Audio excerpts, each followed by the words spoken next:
All right. Let's get into it right now.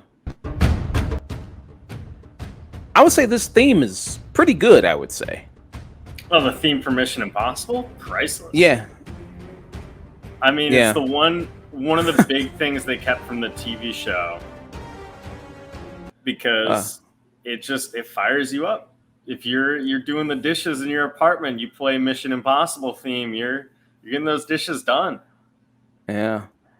Which they kind of added a new version. I'm playing like the new version from Dead Reckoning here, which is Also, Lauren Ball. yeah, pretty loud. That's pretty loud. Holy shit. At least it's just on my end. But yeah. So let us get into it. We're going to be discussing retro review for Mission Impossible Fallout, and then we're going to be raking all the Mission Impossible movies there. Yeah. Um, so yeah, of course. I mean, Nathan, you've seen all the Mission Impossible movies before, haven't you? Many times. Many times in a row. So you did a binge when Dead Reckoning Part One came out. Yeah. Always a pleasant thing to do.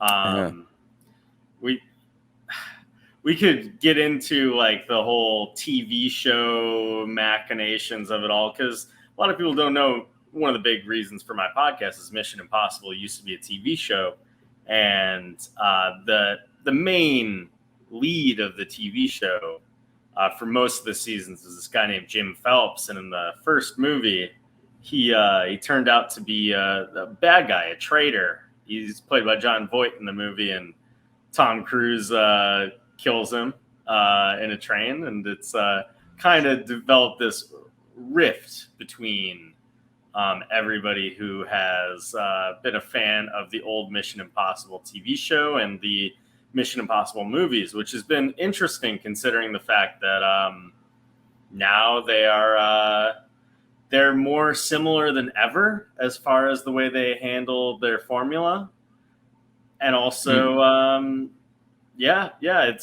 we've weirdly verbed back around, and I have certainly lived a long time with the first Mission Impossible movie, a movie that I had flaws with and still have flaws with to this day. But I mean, we're just looking at parts of this preview, and geez, this movie just looks unreal compared to most other movies that we see today. There's just such a clear style by Brian De Palma. Yeah. So, did you want to rank them first, and we can get into the Fallout review, or? Yeah, we could rank them. I mean, I feel like it's best to start from the bottom because it's the least surprising. Okay. Yeah, my bottom number 7 would be Mission Impossible 2. Mission Impossible 2. Okay. A very watchable bad movie. Yeah. So, Mission Impossible 2 was directed by John Woo, who John Woo at the time was pretty huge. He had done Face Off already, which was the film with Nicolas Cage and John Travolta. And I guess that was part of maybe the primary decision to have him on Mission Impossible. Is like maybe he takes Faces Off. They take Faces Off in Mission Impossible, and he did a movie called Face Off. So obviously he's perfect. He's also just one of the best action directors of that era, and he had built up steam from his work in the 80s and the 90s that really caught wind in America. And people were like, why aren't we doing them like him? And Tom Cruise was very smart to bring him on board for the sequel. It's such a different direction from Brian De Palma. Yeah. Let me try to grab the trailer for that Mission Impossible 2. But yeah, it was kind of a different swing there, as we see from, Mission Impossible 1 to Mission Impossible 2. Very more stylish. It had that John Woo signature kind of style, which you bring him in for, the doves, which he's famous for, the slow motion. You had Tom Cruise, who we kind of noted, kind of watching these movies I told you about. It's kind of, he goes from like long hair, short hair to long hair to short hair. Like he kind of goes back and forth between, what I mean, things in between movies, which is always, I don't know the exact decision behind that exactly. But it's just kind of, I believe he's doing long hair for the next part.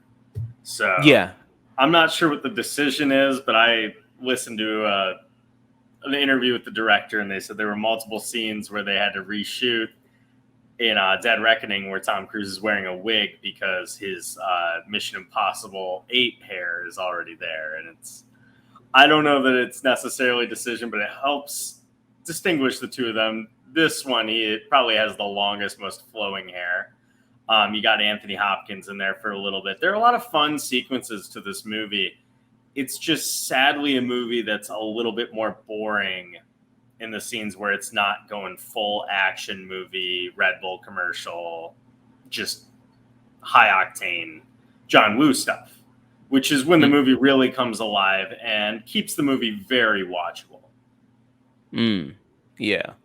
And you do have Thandie Newton, who, going back and watching this movie is actually kind of what a similar character as to Haley Atwell is in the Dead Reckoning Part 1. She's like this thief, very, very expert thief, and kind of gets caught up in this kind of bigger kind of situation, with Ethan Hunt. And then, but she has more of a connection to the criminal that he's hunting in this, who, a fun fact about this, Doug Ray Scott, he missed out on X-Men to be in this movie. He was going to be Wolverine.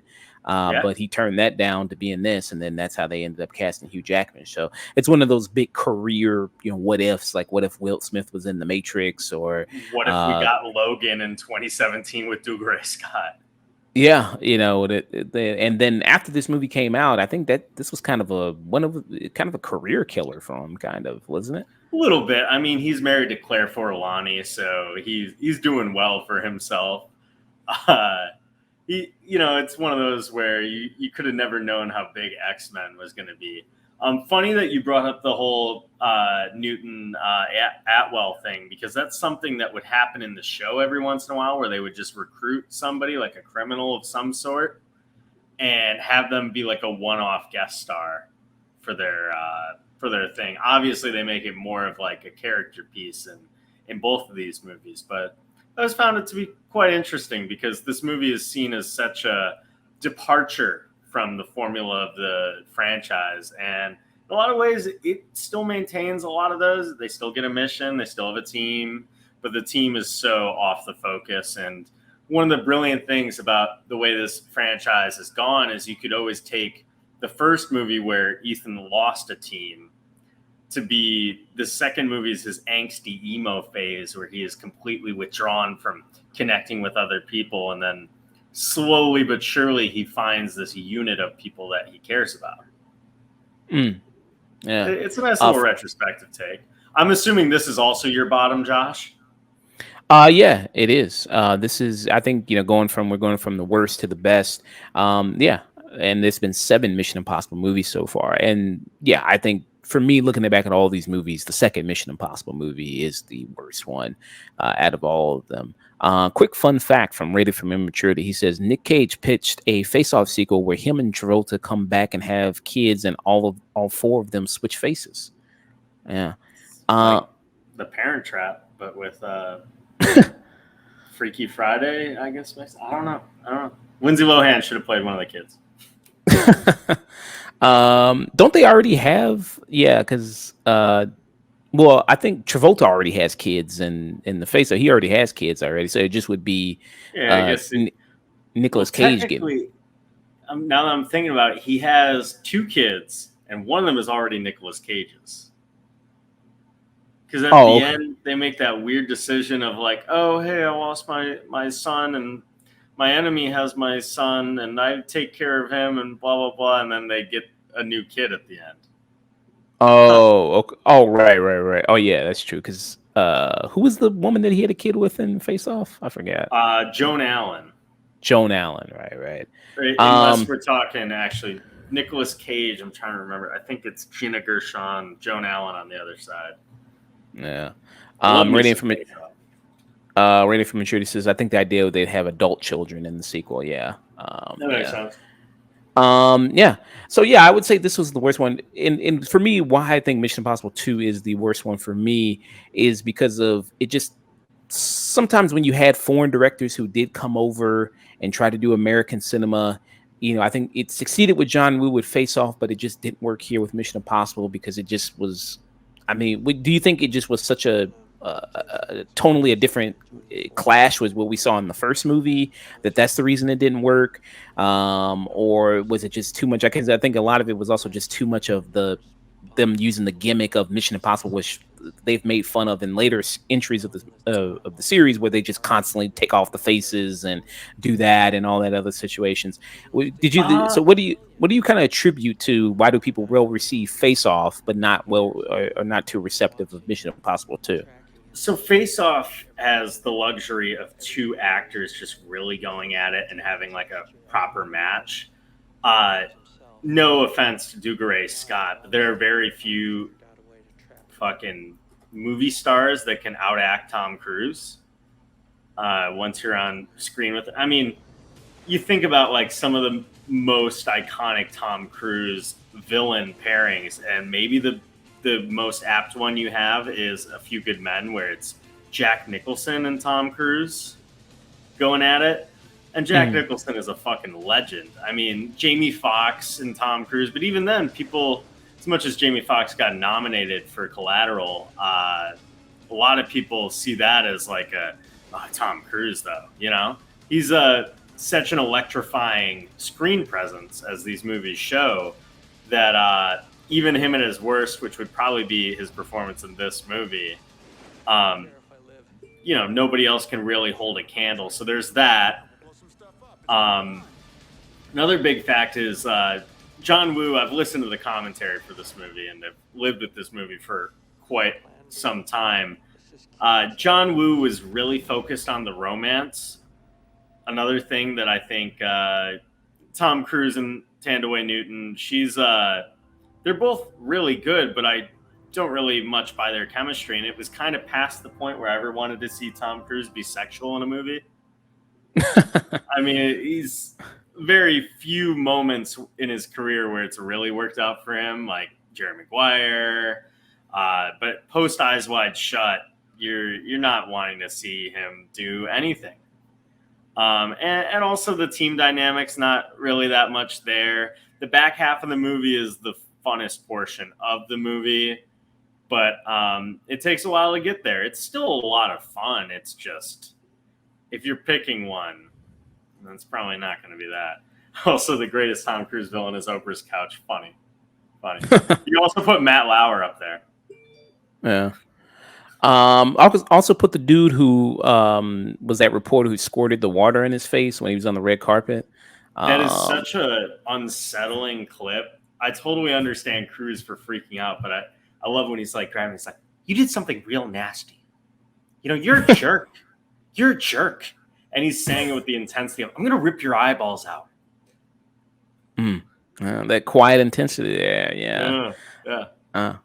But I'll probably insert that clip. But everybody know, if you probably look up, it was reported. It was like one of those joke kind of situations. I think he was doing a prank on him.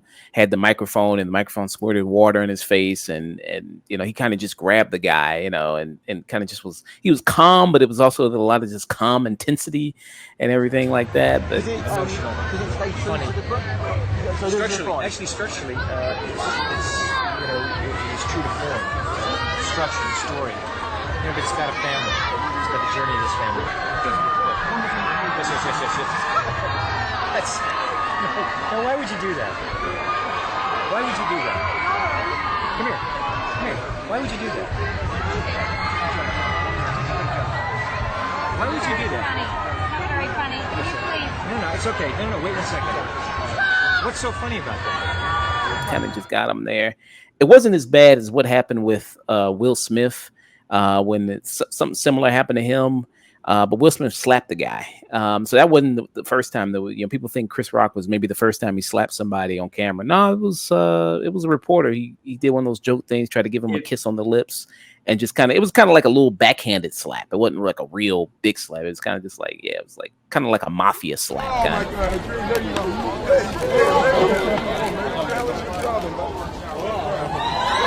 I mean, to be honest, if you just look at it on paper, Tom Cruise handled it very well. But if you look at it on video, everybody's unsettled by how well he handled it, and also the intensity with how well he handled it. Yeah. It's just got to use that intense. intensity to keep all that. Let's see, that secret info about Lord Xenu there. But yeah. So I would say, yeah, this one, yeah, Mission Impossible 2 would definitely be at the bottom for me. But there are some good moments here. Like I do agree the climax on this movie is probably the best part. It just takes forever to get there. Some of the slow mo stuff is not too bad. Like when he's facing off against Doug Ray Scott and they have their little kind of, no pun intended, face off there. No pun intended. I do think that is kind of very exciting. But I do think you're right that him and Doug Ray Scott, it's kind of imbalanced there. It kind of, Yeah. this is probably more of an obscure. I don't know if you ever saw Sherlock Holmes 2 with like Robert Downey Jr. I haven't seen it, but I know Moriarty is played by what, Jared Harris? Yeah, and I think I at know first, the rumor was Brad Pitt, right? yeah, the rumor was Yeah. Brad Pitt, and you just think like, what if it was played by Brad Pitt? Like, it just would feel like a better matchup. You know what I Yeah. mean? If I instead of mean, it would Jared be Harris. two American actors doing British. Yeah, yeah. I mean, Well, I love me some Jared Harris, so I won't speak to it. I have not seen the movie. At some point, I will. We'll figure out when that happens. I've yeah. been talked to about that movie, weirdly enough, quite often. But I'm curious if our rankings are pretty similar. What do you have as your number 5? Wouldn't it be number 6? Because number 6. Or oh yeah, number 6. Sorry, forgot Yeah, there was a whole new one that I'm editing an episode on. yeah. Yeah. I mean, should we even rank? You think we should rank Dead Reckoning? You think? Yeah, probably. Yeah, we Yeah. should rank Dead Reckoning. I have it already put down. Okay. So for me, number 6 would be the first Mission Impossible movie. Hey, same. Yeah. Um, it, Uh. it's pretty. I mean, there's a pretty wide gap between. I used to think they were a little closer together, but Mission Impossible 1996 has some of the best sequences of the 90s. I mean, there's a reason why this was a huge hit. Yeah. And Tom Cruise, when he did this, do you know how old he is? He's probably what, late 20s when he did this. Oh man, I'd have to think because he was born in 1962, so 1995 he was probably filming this. Yeah. So like maybe 33, something like that. 33. Okay. Yes. Let me do the math right quick. Yeah. And the reason I have this as the second to last, I mean, this is the movie that did kick everything off, right? This Yeah, he was was the 33 movie. years old. 33. Tom Cruise was peak of pretty much Tom Cruise's powers, pretty much 90s, you know what I mean? 80s, 90s. I mean, Tom Cruise was, the big movie star he was, peak of his powers. This was directed by Brian De Palma, who, interesting enough, he didn't come back. Do you know the reason why he wasn't brought in? Was Tom Cruise just so very insistent on bringing in John Woo for the second one? I think the whole thing, and I didn't hear too much about like why Brian De Palma had left, but I think the whole idea from the time being is each of these would be their own self-contained, different director-driven installments. And they had a lot of people on there. Wong Kar-wai almost did Mission Impossible 2. Oliver Stone almost did Mission Impossible 2. They had a long list of directors who they were choosing before they went to John Woo. And I think it was Face Off being such a big hit the following year that really changed up who the director would be on there. But this was in the peak 90s era, 90s, a little bit of the 80s dedicated to this, where Tom Cruise was really obsessed with collecting a lot of the greatest directors possible to really just let them learn under them, study under them. And Brian De Palma being chosen for a Mission Impossible movie is a strange call, especially just Brian De Palma being chosen for a blockbuster in general is a strange call because he makes these psychosexual, very voyeuristic Hitchcock riffs. And while Mission Impossible is certainly one of the most tamest of his, it's got a lot of that in there. There's a lot of shots of people looking through monitors that show what people are looking through their eyes as they're looking at other people. There's a lot of like cavernous, like Italian cities. What I love the most about the first Mission Impossible movie is just the vibes of it all. I love the like the cobblestones and the European-ness of it. Even though I think they've blown so much of it out of the water. And also we should mention Henry Czerny, who reprises his role in Dead Reckoning as Kittredge. That whole scene in the restaurant with the I believe I've made you very upset. Kittredge, you've never seen me upset. Like the whole aquarium explosion is just stellar stuff. And the Langley heist. There's so many great scenes. Some of the best scenes of the entire franchise. That's the cat Winnie. For everybody. She's agreeing with you. Yeah. Yeah. She's going full hog. Yeah. You like Brian De Palma, right? Yep. Winnie's first podcasting appearance. But yeah. What makes it? What holds it back for you? I'm just curious because mine are a lot of different. Yeah. So Brian De Palma, who directed this, he did famous works, Carlito's Way, Untouchable, Scarface, Carrie, Dress to Kill, are some of his most notable works. And I think for me, the reason this is second to last is because I think it's just not really so much an indictment of the movie itself, but just how much we've just gotten so much better as the movies have gone on, and just more kind of sleeker, more modern, more sharper, just kind of, like I said, these movies we mentioned in the Dead Reckoning review, how these movies just gotten just bigger and bigger with a lot of the stuff that they do. And this has some great action scenes too in the first one. I mean, the most notably the famous train sequence was also famously as another train sequence in Dead Reckoning Part 1.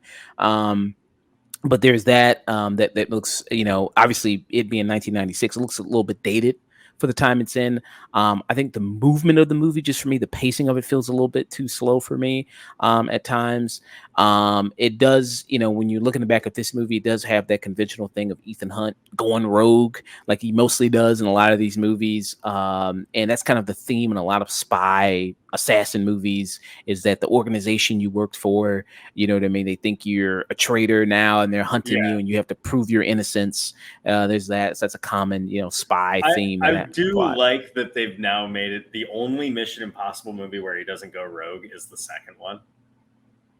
And, and Dead Reckoning, even bringing back Kittredge, I like that they've just basically said, like, you go rogue all the time. If you go rogue again, we are going to chase you down, which, is that generic whole thing. But he goes rogue hard as fuck in pretty much all of them, which is something that is one of the biggest betrayals of the TV show, because there's never a point where they do it, but I guess they got to keep escalating it. And I guess you can't escalate it and not have him go rogue. You always have to escalate it. I guess actually, we'll get to it later. Fallout, he doesn't necessarily go rogue. But right now we're looking at John Voight, who plays Jim Phelps, who is the main character of the original TV show. He is the Ethan Hunt. And this whole movie, one of the big criticisms that it gets is that, hey, that Ethan Hunt character, the side character, almost a special guest star, is the main character of the movie. And it turns out that the main character of 9 seasons of the original TV show is the villain. Oh, Nathan. Oh, Nathan. Oh, hold on. Let me add him back real quick. Sorry, the cat just moved my mic. But yeah, the Winnie, the main guest star character, ends up becoming the main character of the first official movie, and it upset fans quite a bit. I always think it's interesting to talk about because it's one of those Last Jedi moments for fans, but since the fans of Mission Impossible are such a quiet, vocal minority, it just sort of shut down, and now we've got so many since then. Yeah, I'm surprised the Mission Impossible series. So it lasted eight seasons. Technically 9. 9. 9, 2 of them are a revamp.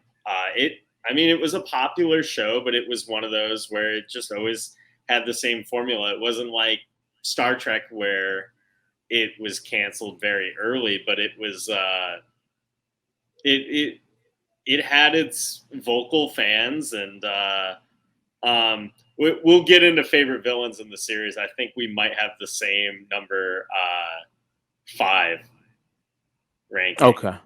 Because I'm curious. I'm pretty sure we probably do. It'd be insane if we didn't. Just to speak on rated M for maturity. But yeah, no, the first movie is good. It's just it's one of those movies that isn't perfect, but it has perfect scenes in it.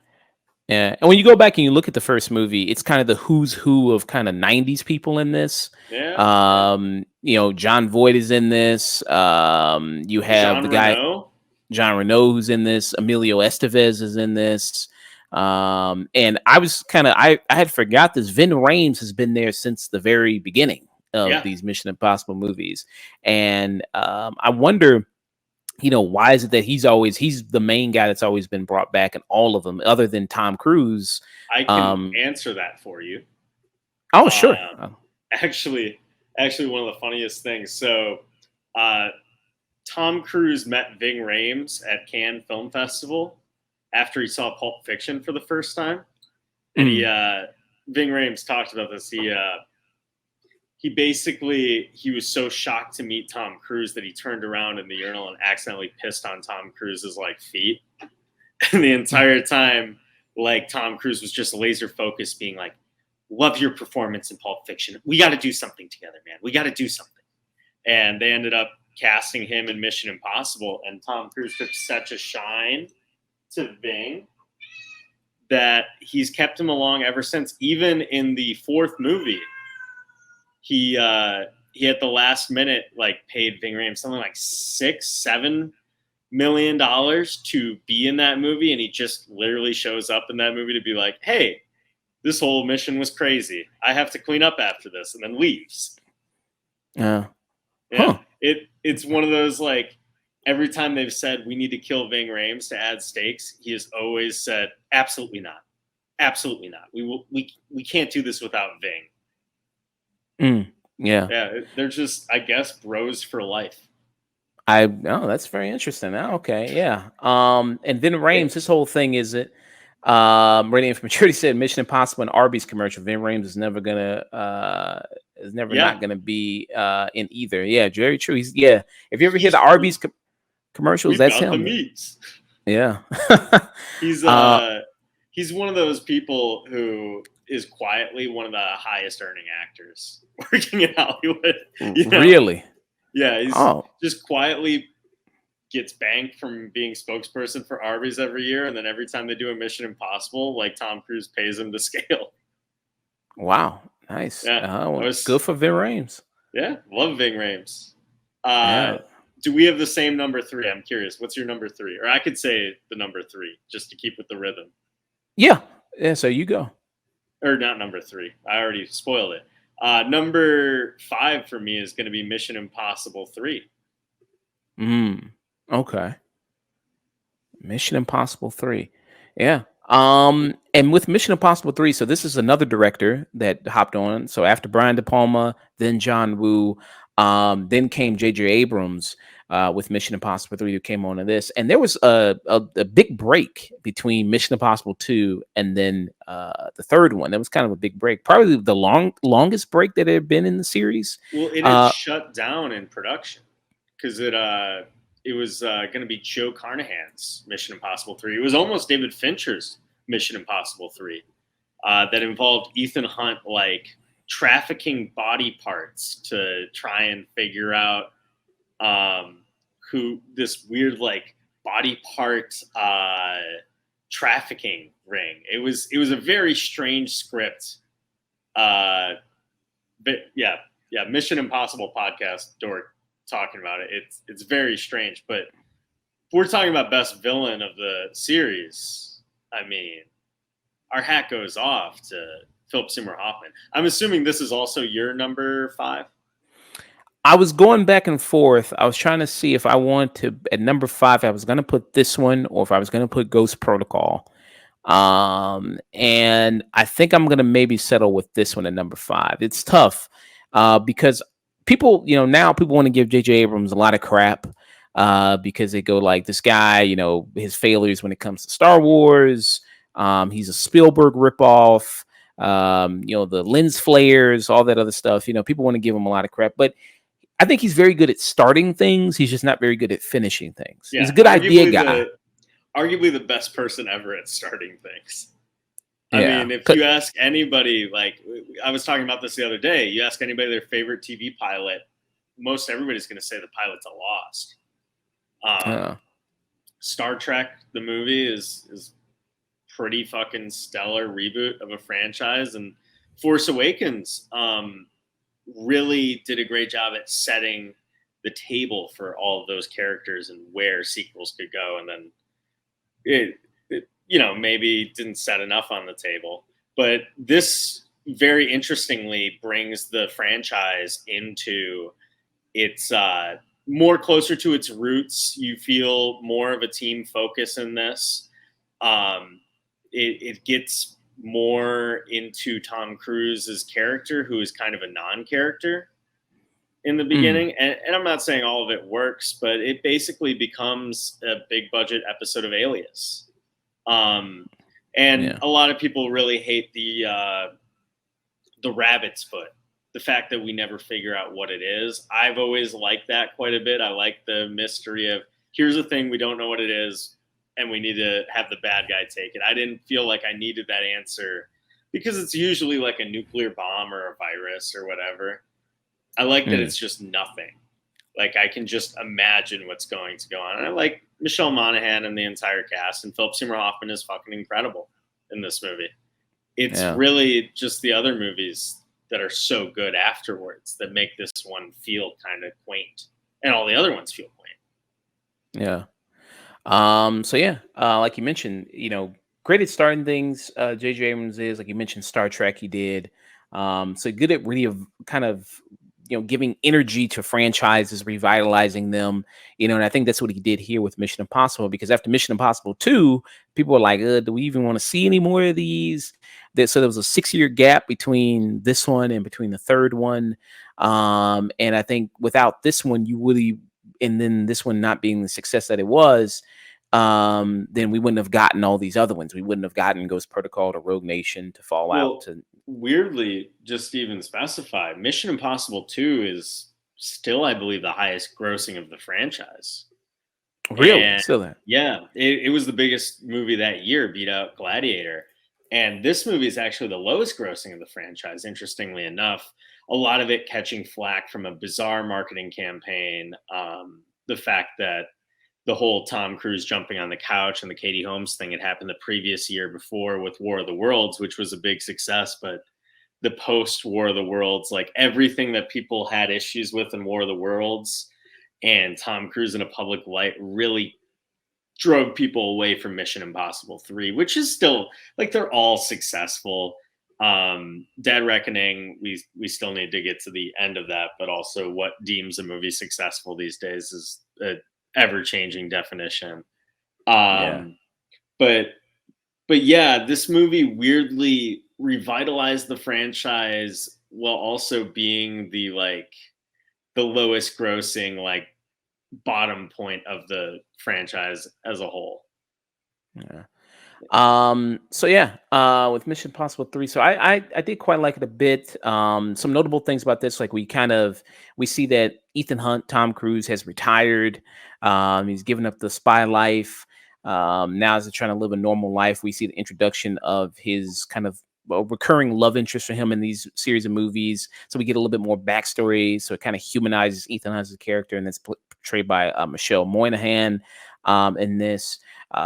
We also see the introduction of Simon Pegg's character in this, who's Benji, who works. Do you think it's kind of conflicting to have two kind of tech guys, like a guy in the chair, because you have both Vin Rames and Simon Pegg? Do you think it's too much two guys in the chair? Do you think it's kind of too much? I think it's conflicting now in a funny way. I mean, they call it out in Dead Reckoning. I know the reason why Ving Rhames is in the chair all the time is because he will not do anything physical because he has bad knees. Watch the Oh, movies, and you will realize he's either sitting in a chair or any scene where he has to chase someone down is done with a lot of cuts. Uh, Almost, I mean, artfully done. Eddie Hamilton is a great director, but it's one of those where he is normally just fully seated in action scenes, and I like that they have fully commented on that now. mm, Um, but no, I don't mind it. I mean, I just like those two actors. Really, just they could both have the same job or whatever. There are multiple times where two people wear a mask at the same time, or doing yeah, stunts at the same time. I guess they have two hackers. Guess they need them now at this point versus the entity. yeah.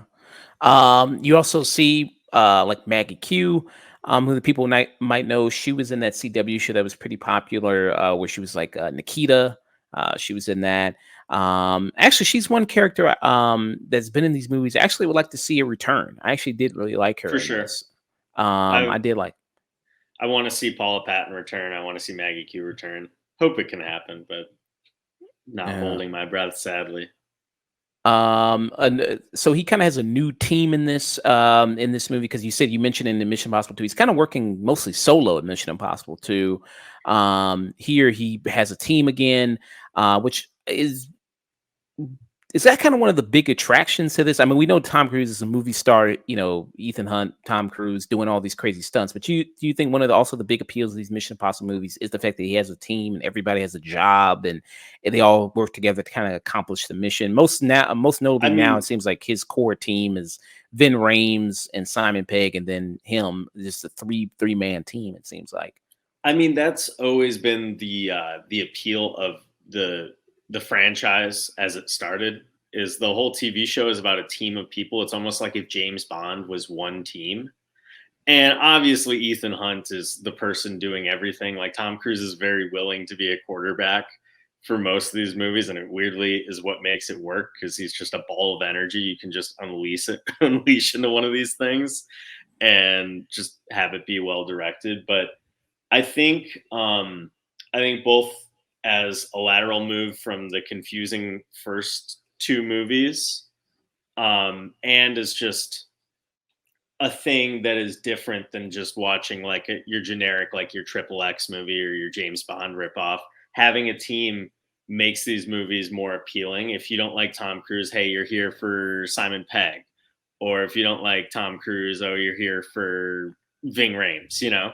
It it really doesn't. At the end of the day, it's the Tom Cruise show, sadly, but the ensemble makes it work and makes a lot of these scenes really sing. I love the Vatican heist in this movie where everybody has some sort of goal in there. Maggie Q spills the drink on Philip Seymour Hoffman, and Philip Seymour Hoffman and Philip Seymour Hoffman are in a bathroom together, but one of the Philip Seymour Hoffmans is Tom Cruise. It's a fun sequence in the movie. I think all of these movies sort of peak in their second act at this point, Mm, yeah, especially the next one, Ghost Protocol, even though yeah, I love it so dearly. This is where they all start to become 5-star movies for me, Josh. Like, yeah. I would argue Mission Impossible 3 is like a 3.5. My number Mm. 4, and I think your number 4 is also Ghost Protocol, right? Yes, Ghost Yeah. Protocol. So Ghost Protocol. Let me pull it up real quick here. But yeah, that would be my number 4 in the list of the movies for ranking the Mission Impossible movies. It kind of almost like we are kind of going in order of the way the movies are basically released, Yeah, outside basically. of 1 and 2. Yeah, but and then there might be, I don't know, coming up. It might be a little bit of a different switch up again, but just like Actually, with I just realized I got so drawn up in my previous order. I realized that I actually have Dead Reckoning Part 1 at this spot. So we can talk about Ghost Protocol if it's your number 4, though. Oh, okay. So you got Dead Reckoning. I'd be curious. Why do you have Dead Reckoning? Is it just because it's a two-parter? Honestly, that might be the case. There's that. I think that the Dead Reckoning makes some decisions that I just overall don't agree with as much as Mission Impossible 4. But also, I feel like those decisions really matter depending on like what's going to happen next. So it's kind of like a 4 with an asterisk on it. Um, I think there are just so many great things about Ghost Protocol that just put it leagues ahead of some of the stuff we see in Dead Reckoning. I mean, there's no set piece in Dead Reckoning that is as good as that Burj Khalifa stunt. Okay. So And 4 just sort of moves like a nice jazz song.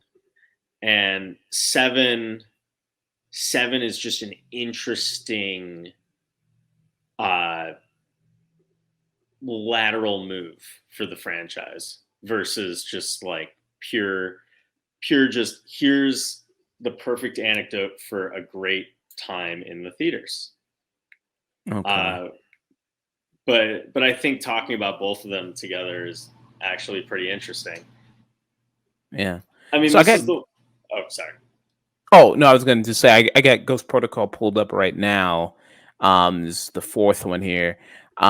This is directed by Brad Bird again. Change of directors. Brad Bird. People might know he directed The Incredibles, which was probably I think considered one of the best animated movies out there ever. Definitely one of the best Pixar movies ever. And this was his very first live action film too, wasn't it? Yeah, it was this, and then he does Tomorrowland, and then he's back and to animation. and he's like, yeah, he did Tomorrowland, and then straight back to animation. It's like, yeah, maybe this live action thing ain't for me after all. It's a great But live action debut, though. It follows all the sensibilities of his animation. As you can see right here, everything feels very storyboarded and intentional. yeah, he did The Incredibles and he did Ratatouille, considered probably two of the best Pixar movies ever. Yeah, and he did The Iron Giant, which was just Oh, a monster hit. yeah, The Iron Giant. So yeah, this was his, first live action film that he directed, and what a wonderful job he did with this, live action wise. And when we had our big discussion about when we even discussed Mission Impossible: Dead Reckoning, we had a little bit of discussion of whether or not Hollywood movies are too similar. And whether or not, I mean, they all kind of using the same locations. And then here you mentioned they go to Abu Dhabi. They do that, which is always like a big location in action movies. Because didn't also Fast and Furious, they went there in what, the seventh one, right? Yep. We watched that one at my old place.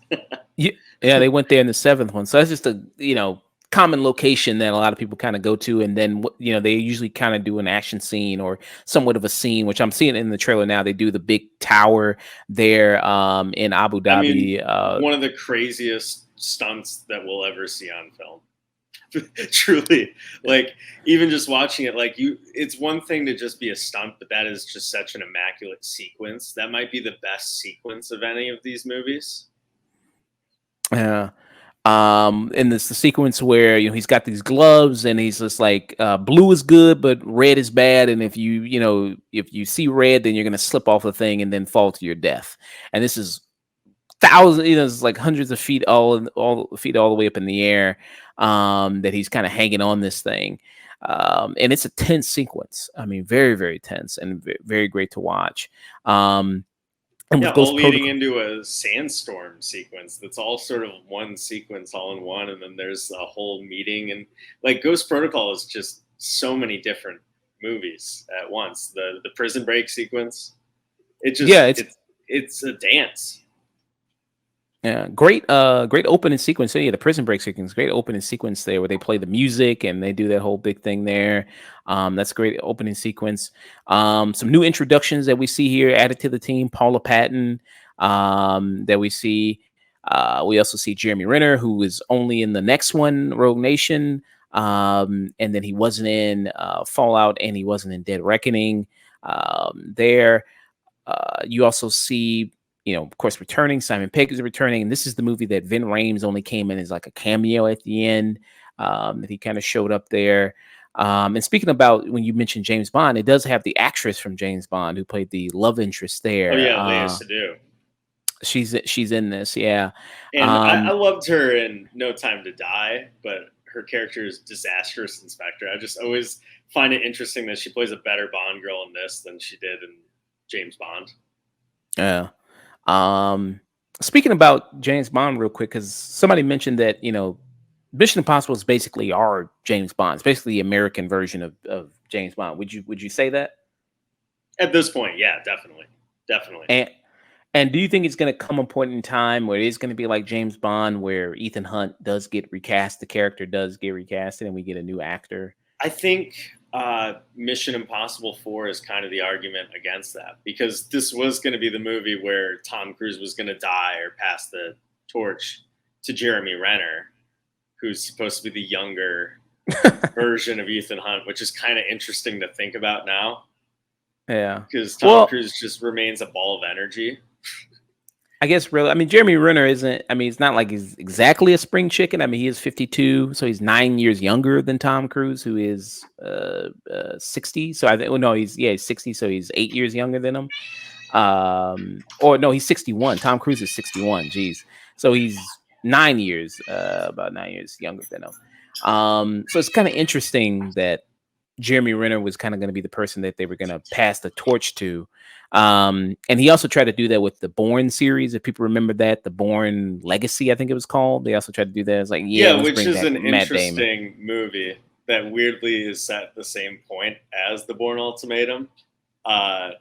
Very, very interesting that he was like segued into possibly being the star of two different spy series at the same time.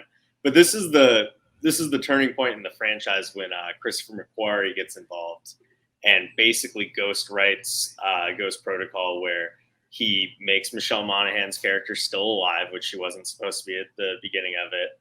And then instead of giving the torch over to Jeremy Renner, Tom Cruise passes the torch to himself, that he also does in Top Gun Maverick, to much delight. But it's just always funny. Yeah. Christopher McQuarrie is kind of where my entire top half of the list lands. Dead Reckoning is my number 4. Ghost Protocol being your number 4. Is your number 3 Dead Reckoning? Because we could just talk a little bit about that. I know we already reviewed it. So my number 3, I guess I'll go with Dead Reckoning there. We did a review. You were there for the review that we did for Dead Reckoning, as well as Bradley Martin, who's also a critic for oneofus.net. He was there as well. Very big shout out to him. So Dead Reckoning would kind of be a very probably be my third one here. It's interesting to try to kind of rank this one since it isn't finished. Shit, that's loud. Pull up the trailer there for Dead Reckoning. So it's not finished yet. This is a 2-parter. Seems like that's kind of the thing now, I guess, is like 2-parters. That's what they're doing. 2-parters this year. Yeah. 3-part ones. Spider-Verse. Fast and Furious is being broken up. They have 2 more films, but that's being broken up into things like we're breaking that up. Spider-Verse. Also Dune is getting that's getting 2 more parts to that. It seems like that's kind of like the new thing now, is to kind of break these movies up. So that's kind of one of your reasons why. So do you think if part 2 comes out, it's really great that you'll kind of move both these movies up? Probably. This one's interesting in a lot of its decision making, and a lot of its decision making really depends on how I feel about the second one. As it stands, it's a fun time at the movies. I enjoy the weird, bold swings it makes, especially with its villain character, which is probably my second favorite villain underneath Philip Seymour Hoffman. Not S.I. Morales so much, but the entity itself. I enjoy the AI machinations in the movie. It feels very timely and very scary in a way that this is a movie where at no point is the team really ever getting that far ahead. They're usually just the prey to this villainous force. I guess in a similar way to Avengers Infinity War, but this movie took some, it just visually is such a fun ride. Yeah. Um, I'm sorry. and I'm just laughing at that scene in the trailer. I always just laugh when Tom Cruise is just running. That boy just running his ass off. Look at him just running, running, running. those Jesus Christ. those karate chop arms. Yeah. Yeah, but it's a lot of fun. I have an issue with one of the big decisions made in the movie. I don't want to spoil it, but it's a character death that I'm not sure the franchise needed, but it's done well. I'm really curious to see where it all goes. It doesn't really have anything as great as Ghost Protocol's Burj Khalifa stunt, but it's so fucking exciting. It's a top tier action movie. Yeah. I did see this in twice in theaters. So I did see it twice. So I Seen it liked it that three much. times so Wow. far. Okay. Yeah. 3 times there for you, and then twice for me. So with this, you have new additions. You have Haley Atwell, who's in this, the thief who kind of gets way in over her head. You also have, you mentioned the entity, Asai Morales, who comes in here. His demeanor and his kind of personality, almost lack of personality, almost like a Terminator, almost, I think is kind of interesting. Hmm. And I think when you look back at all the Mission Impossible series, they don't really have really memorable villains other than Philip Seymour Hoffman. I think. I mean, Philip Seymour Hoffman stands above, I think, everybody else. Yeah. Um, Solomon Lane's all right. yeah, him being brought back, he's the only villain. Well, I guess aside Morales, he'll be the next villain that's going to be in multiple movies. But he was in Rogue Nation and he comes back for Fallout. I kind of didn't really like it so much him in Fallout because they kind of treat it like he's Ethan Hunt's Moriarty, kind of Yeah, a almost. little. And I just don't think I don't think he's that memorable of a character to really be treated that way. Like, we're supposed to think like almost like when we first introduced him in Rogue Nation, like this guy is he's basically evil Ethan Hunt, basically. You know what I mean? He's just, he's opposite almost in a way. Is that kind of how you think the way the movie kind of frames it there? I don't want to go into Rogue Nation before we get done with Dead Reckoning. Yeah, But, I mean, he's you his know, Blofeld, I guess. mm, He's supposed to be his Lex Luthor for a little bit, but it doesn't fully come across. He's intimidating, but I think the character is written a little better than, say, Philip Seymour Hoffman. Philip Seymour Hoffman's just bringing it, and mm, Solomon Lane is definitely a more memorable villain than the villain in the fourth one, played by Michael Nyquist. R.I.P. yeah. So with Dead Reckoning, so yeah, I did like that a lot. And then like the entity, AI being the big kind of villain there, that's the new hot topic right now. Is AI, Chat GPT. We're gonna replace all these actors and writers just with AI. I mean, CGI. Are we gonna just scan some actors and just keep using them and all this different stuff? So that's kind of the hot kind of thing right now. Clementif is in this, who I just like seeing her on screen in this, like her whole look, her whole vibe. I really liked a lot. She's very Uh, silent film. Like, she's just bringing a lot with very little dialogue. yeah. Just like her facial expressions, like especially when she's driving like the police kind of truck there. That was like really good. I thought that was a great sequence here. Do you think the movies, Mission Impossible movies, because it seems like they've also added a little bit more comedy as the movies have gone on there, especially when you have like the additions of like Simon Pegg, who I think in these movies, Simon Pegg kind of really sets up like Tom Cruise a lot. Like he kind of sets him up. He's like, oh yeah, Tom Cruise, he could do that. Like, okay, so we need you to jump off this, land in a pit of sharks, dive through some lava, then go into a hurricane and grab this computer chip and then head out. You can do that, right? I mean, you can do all those things. That's easy. That's easy work. It's light work. That's just a Tuesday. Yeah, And it's like, yeah. what the fuck? You know what I mean? Like, and then even in this is like Dead Reckoning, is that scene where he's just like, oh, you just jump off it. I mean, that should be easy, right? You just jump off it and then release the parachute and he's, Every time and he you says, just, I'm under a lot of stress right now. you As know, he's sitting on the side of a cliff. yeah. So I mean, do you think that's kind of a thing they've kind of added more throughout the series? Oh, definitely. That's the big swing that Dead Reckoning really makes after Fallout. Is Fallout takes itself very seriously. And Dead Reckoning and even Rogue Nation kind of realize they can't take themselves that seriously. They, you can't, for Dead Reckoning especially, you can't out serious Fallout, so you out funny all the other movies. I think Dead Reckoning is weirdly the funniest of all the Mission Impossible movies. Mm. The car chase sequence is pretty good with him and Haley Atwell, and there's some kind of even kind of like vaudeville kind of nature to it, like when this scene when the car flips and then they reverse positions in the car. I think is really good. Yeah, and then you also have like Shea Wiggum who's in this, who So great in that movie. who people know he just voiced Captain Stacy in Spider-Verse. Speaking about two-part movies, he was also in another one there. He's also most famously, he was in Boardwalk Empire. He was in that. And then you also have a Top Gun Maverick alum who's in this, who plays his partner in this, who plays Greg Tarzan Davis, who's Briggs in this, he was also in Top Gun Coyote. yeah, who's in this. Do you think that with this movie, because I think Tom Cruise said like what he wants to keep playing this until he's in his 70s, right? Yeah, definitely.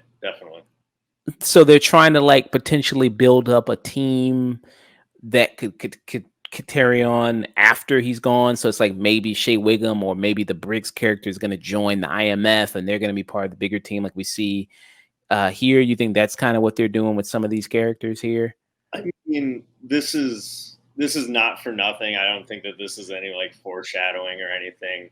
But Briggs is the name of the like original leader of the Mission Impossible like force in the original series, and also Paris is the name of Leonard Nimoy's character in the original series, which is Pom Clemence's character's name. So maybe that's some setup.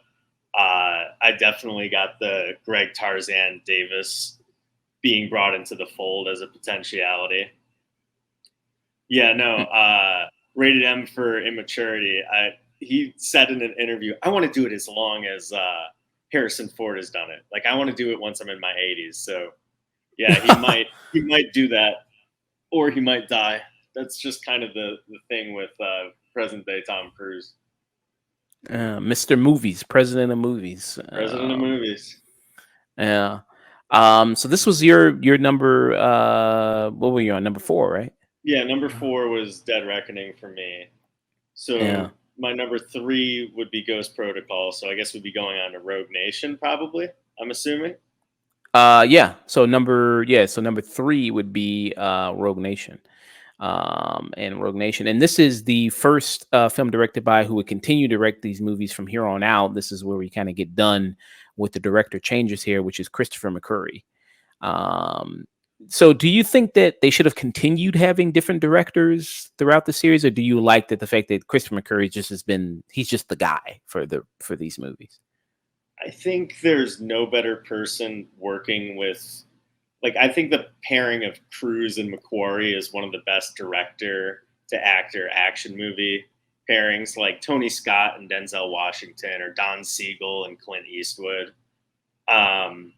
The first Jack Reacher is a really, really underrated, fun little thriller. And this being the follow-up, Rogue Nation is just pretty effortlessly entertaining. And I think one of the biggest misgivings of this movie when it first came out is that it came out in such a crowded summer of spy movies. Like you had Kingsman, you had Man from U.N.C.L.E., Rogue Nation, Furious 7 even is a spy movie. You had Melissa McCarthy's Spy. And you had Mad Max Fury Road coming out around the same time. But this is a top shelf action movie. Just from beginning to end, it kind of finally cracks the Ethan Hunt character as just being this absolute madman, this manifestation of destiny, as Alec Baldwin calls him. The opera scene is just the fucking tits. This whole movie just rules from beginning to end. And it introduces Rebecca Ferguson, who is one of the best characters I've seen in a blockbuster. in Mm, quite some time.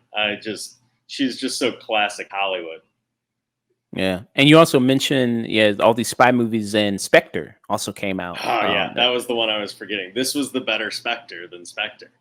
Yeah, which was yeah, I did not like Spectre. I mean, the Bond movies, I think one of the reasons for me, I think Mission Impossible movies have kind of the Daniel Craig movie has kind of for me surpassed the Daniel Craig movies is the level of consistency. Because like the Craig movies, I mentioned this before, it was like one good, one bad, one good, one bad. Because like Casino Royale, way up here. Then it I was like Quantum of Quantum. Solace.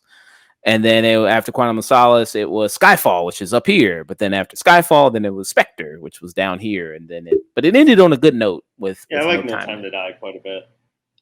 It Rogue yeah. Nation's just so good though. I love the fact that the big stunt, the him hanging on the plane, is the opening scene of the movie. I like all the interactions between him and Simon Pegg. I like Alec Baldwin chasing them. That entire scene gets such a great payoff, and I like how small it gets. How it just ends with them smoke bombing Solomon Lane in a glass box. Mm, It, yeah. it's so fun and ramshackle, and I feel like I underrated it when I first watched it, and it has since held up as a great fun time to turn on. Yeah. And this you see the return of Jeremy Renner's character who was in the movie prior, Ghost Protocol in this. Do they ever explain what happened to his character afterwards, like in Fallout or anything like that? Because I think in this they're basically saying that Jeremy Renner is basically what second in command, basically, of the IMF to Alec He's Baldwin. he's I guess secretary. Well, I guess Alec Baldwin isn't the first. Alec Baldwin isn't a member of the IMF until the end. He's just like a CIA stooge and becomes head of IMF in the next movie that we're going to talk about here. Yeah, no, I they don't really explain what happened to him. I know they wanted him to come back in Fallout, but he could only come back for one scene because of Avengers Endgame / Infinity War filming. Um, Mm. and the one scene that they would have done is to kill him off, and he wanted to leave it open to come back.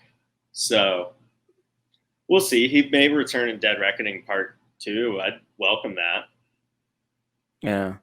That's funny. They just, I mean, I wonder how that call went. And it's like, hey, so we kind of would want you to come back, and just to kill you off real quick, to have some good stakes for people to probably get invested in here. I guess with the movie, have some dramatic thing kind of going on. Um, and Alec Baldwin underrated in these movies, I will say. yeah. Which I don't think he's going to be coming back anytime soon. I No, don't. I no. don't think that. I think he's got a little too much negative nature on him there coming back. And he does have a good moment in Fallout, which we're going to be getting to pretty soon. But yeah, with his moment in Fallout here, where he kind of just fights Henry Cavill, and it almost felt like the scene in Amazing Spider-Man, where he like Martin Sheen, where he kind of has like a Vietnam flashback and tries to Stop the attack. bugger.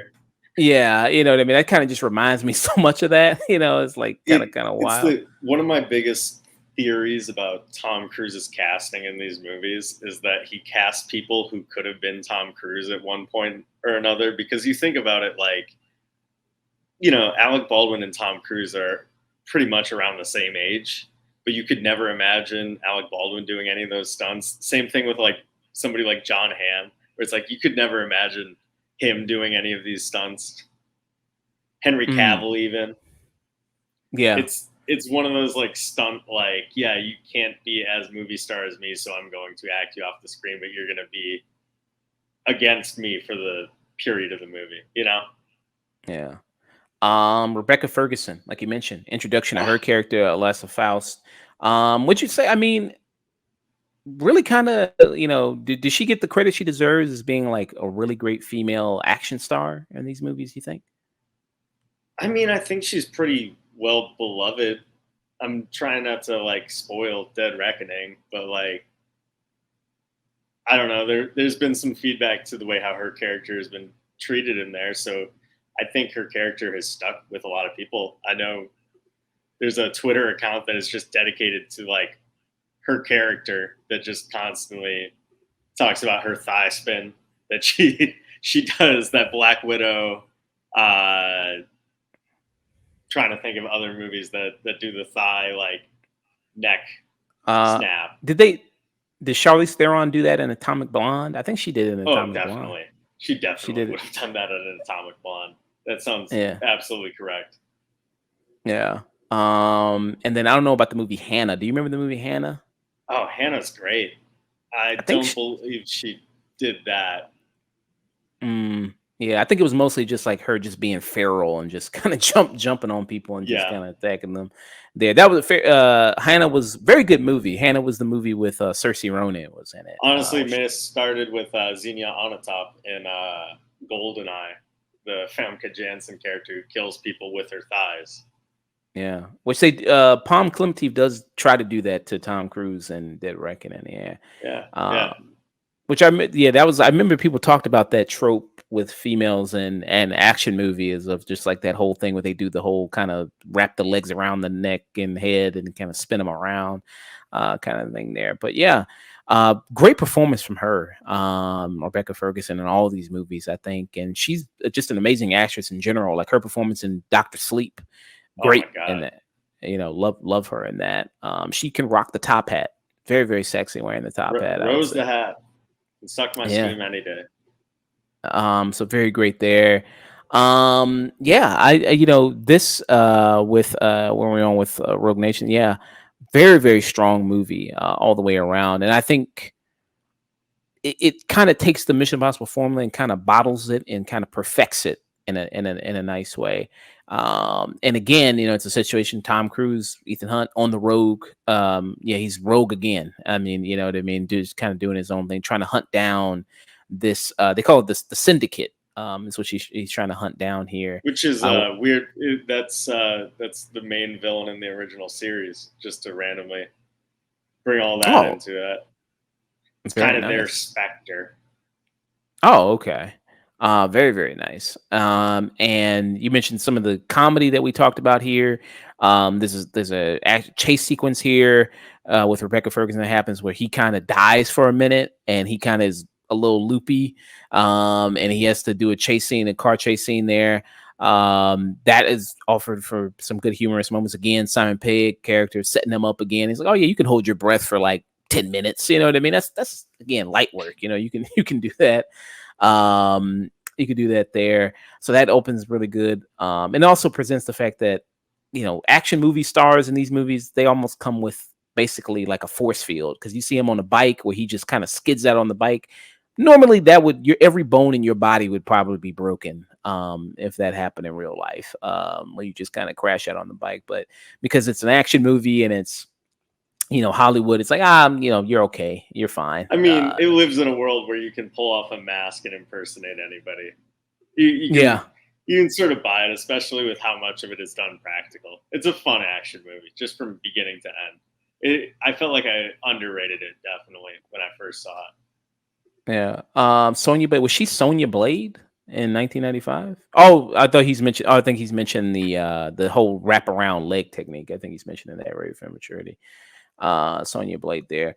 So Rogue Nation, that's your third. That's my number two. Number two for you. Yeah. Yeah. So hold on, let me keep track real quick. So 7 we both agreed with, where that was Mission Impossible 2. Yep. Then the 6th one was Mission Impossible 1. Yep. Then the 5th one was Mission Impossible 3. Yep. And then your 4th one was Dead Reckoning. Yep. And then mine was Ghost Protocol. And then the 3rd one for me was what was it for you? It was Ghost Protocol. Ghost Protocol for you, and then my 3rd one was Rogue Nation. Right now is Rogue Nation. So is your 2nd one Dead Reckoning? Oh, actually, no. I'm sorry. 3rd one for me would be Dead Reckoning, and then 2nd one for me would be Rogue Nation, and then so 2nd for me is Rogue Nation. Yeah. Yeah. So say for Rogue Nation, and so I guess we're at number 1, right? Yeah, we're at number 1, which I think is the whole reason we did this today. Yeah. Fallout. Absolute banger film. Why do you think? I mean, I think generally most people consider this one the best Mission Impossible film, right? Why do you think that is? I mean, I just think from start to finish, it's just immaculately designed. It it's constantly fooling the audience and dazzling them with stunts that just feel illegal to watch, but while also keeping every scene in between captivating. Feels like it exists in a nightmare, and it's just an excellent vibe film. It is one of the best spy films I've seen. It's better than any James Bond film I've ever seen. Really?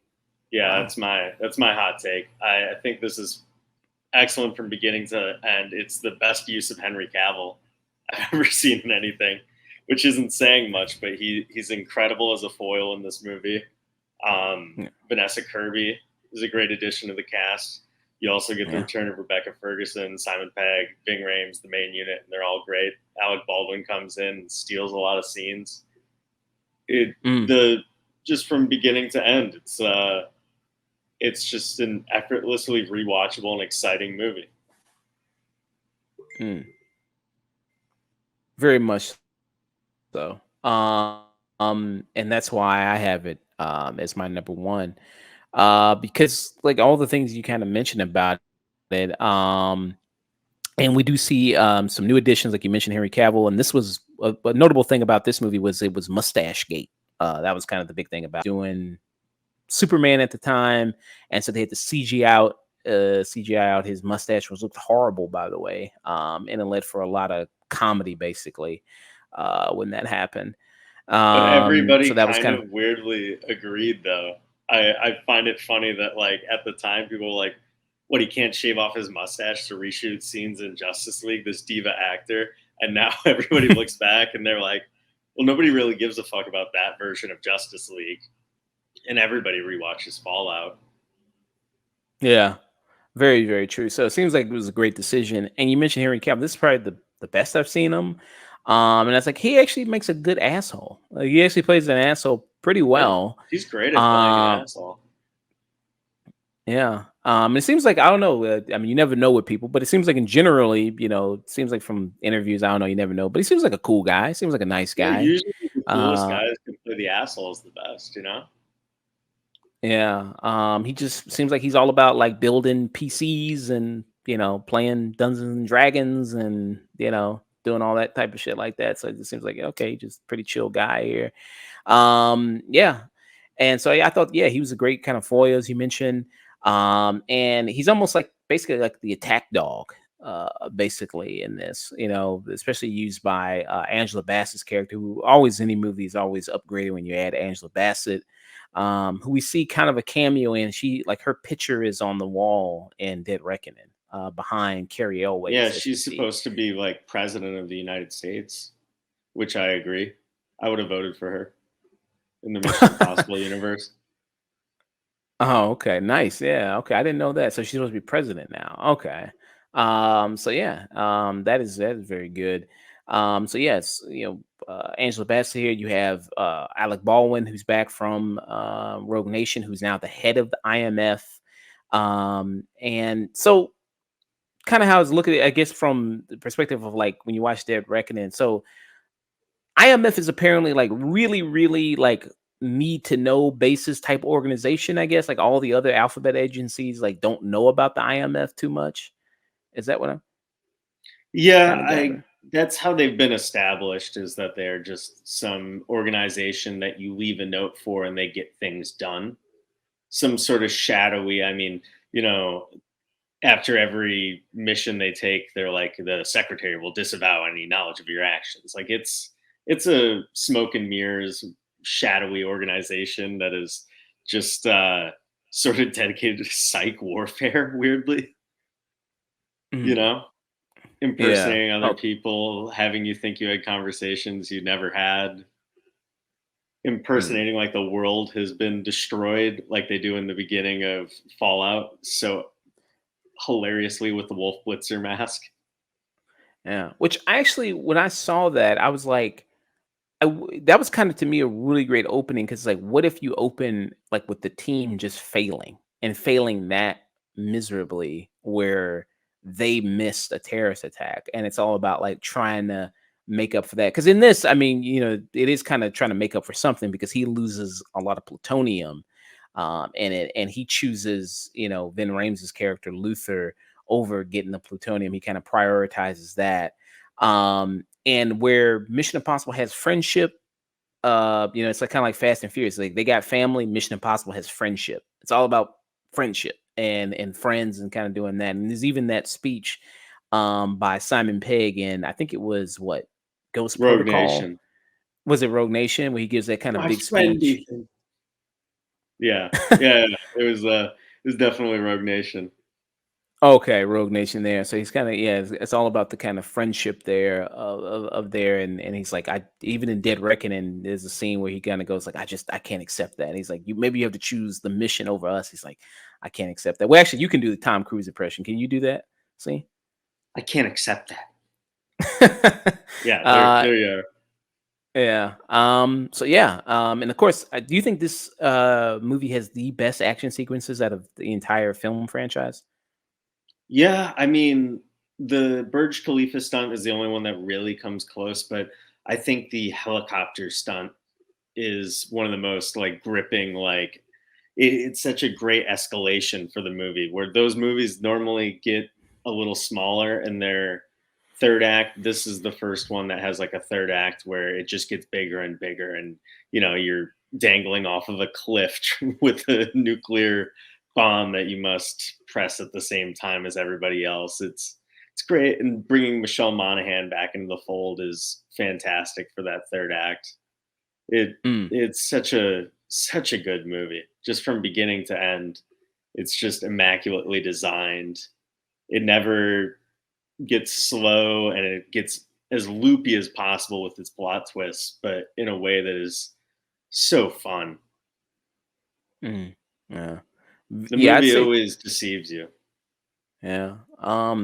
Yeah, probably I think this film has the best action sequences out of everything with the helicopter scene, which is really great. That is really fun. There's of course the bathroom scene that's iconic. I Bathroom think scene's probably the best scene in the movie. yeah, where basically Henry Cavill basically charges up his arms, basically like he's an anime character almost, which is really great. I mean, that bathroom, I guess it was made out of IKEA. I guess they get some. I guess that was really cheap. The club didn't spend the most money on the bathroom, but that's all right. I mean, it made for some fun crashing into stuff. Um, Weirdly, maybe my favorite scene of the movie just passed in this little trailer preview, but I like the scene with Rebecca Ferguson and Tom Cruise through the green like trees lined up in I'm trying to remember where the location is in this in I think France, it I was. believe. Yeah, I think it was. Yeah, I think it was France. Yeah, Yeah, where they're yeah. there.